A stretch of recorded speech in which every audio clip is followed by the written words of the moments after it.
Hello guys, magluluto tayo ngayon ng pinakbet. Yan yung mga ingredients natin, no? Sitaw, kalabasa, talong, okra, ampalaya at saka yung sahog natin.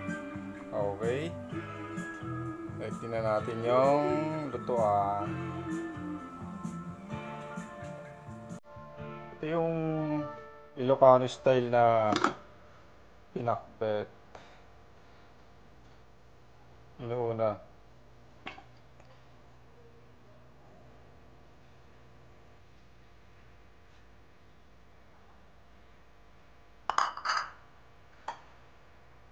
pinakbet ng Ilocano.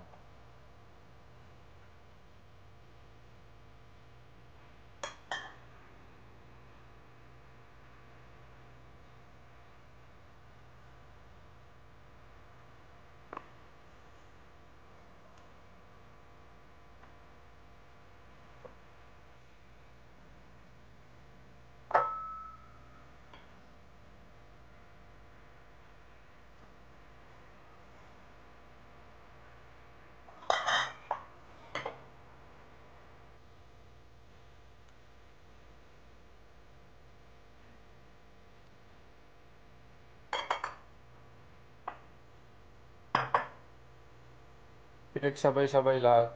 Ganyan kasi yung original na pinakbet. Hindi yan ginikisa. Sabay-sabay yan na nilalagay sa kawali. Yan. Sabay-sabay sila lahat.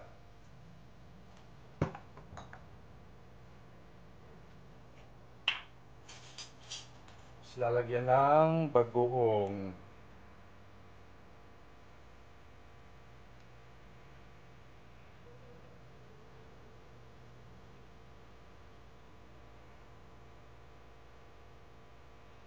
Apat na kutsara lang. Kaya hindi masyadong maalat. Titikman naman niya mamaya kung okay na yung okay na yung lasa.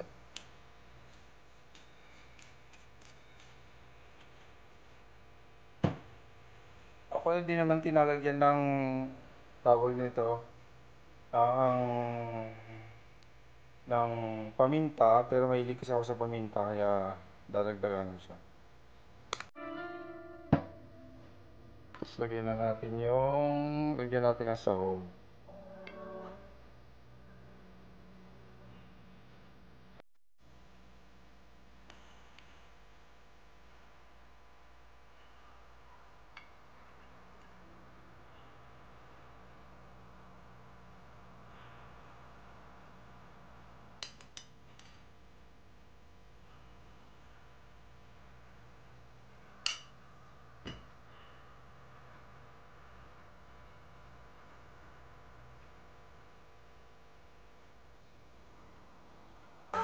Ayan guys, ready na. Yun, tatakpan na natin yan. Takpan. Tapos yan, ready na siya kang lutuin. Ganyan lang guys. Tapos antayin na lang yan na kukulo.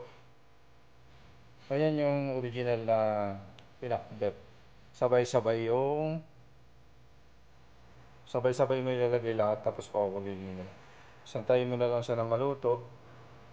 Yung iba napansin yung nasa ilalim yung mas matagal maluto. Tapos nasa ibabaw yung madali lang maluto. Yung iba kasi ginigisa. Siguro ibang version na yun. Pero yung ganyan yung ganito yung original na pagluto ng tawag doon. Ng pinakbet. Sabay-sabay yan na nilalagay yan sa kawali. Saka sa linuluto. So antayin lang natin guys na maluto. Siguro mga 1 minute yan. Luto na yan. Luto na yan guys.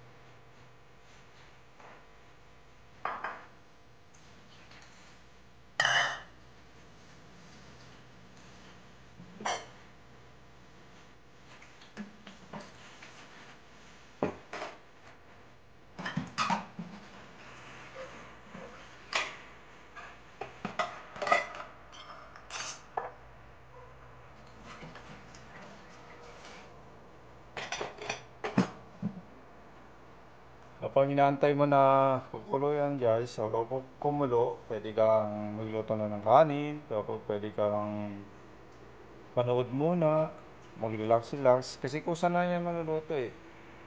Kusa na yan maluluto. Titikman mo na lang kung okay na yung lasa mamaya pag nakulo na yan.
Bango ng amoy. Amoy na yung sarap niya.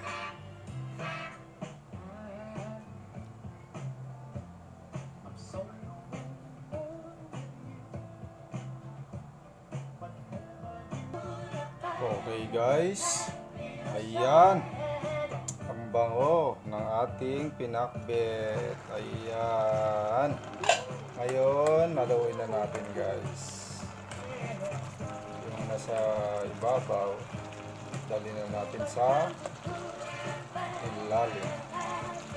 Ayan, so yan guys, so ito na yan guys. Yan.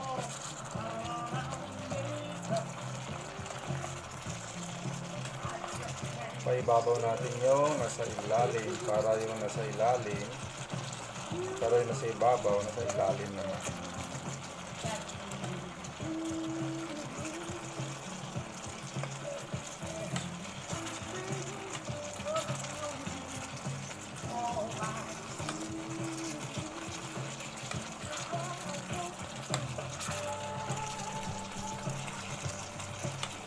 Ganito yung pagluto ng original na pinakbet guys, hindi yan ginigisa.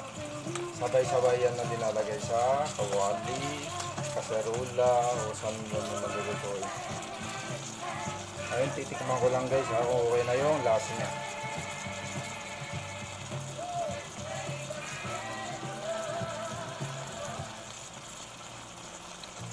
Okay na. Para sa akin, okay na to guys. Ayan guys. Luto na ang ating pinakbet. I won't be able to see you now because of my obligation to the task. Ayan guys.